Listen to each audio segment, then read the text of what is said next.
I casi di Covid ci sono, ma non c'è al momento da preoccuparsi, è una malattia che è diventata endemica. La situazione è registrata dall'ULSS 3 veneziana. No, al momento non ci sono situazioni particolari, lo sapevamo, non era il Covid, era una mera speranza pensare che sparisse dalla circolazione. È una malattia con la quale dovremo convivere e naturalmente noi siamo attrezzati per farlo.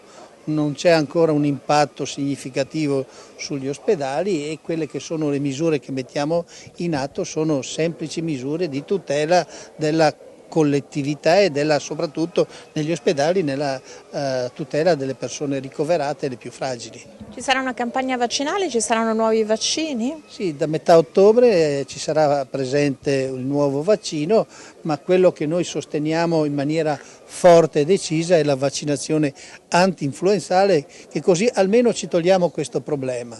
Quindi la vaccinazione anti-influenzale è una vaccinazione ormai strutturata, consolidata, i vantaggi si conoscono alla perfezione, intanto facciamo quello e poi abbiamo anche un nuovo vaccino per il Covid per le persone che saranno protette, che devono essere protette da questa malattia.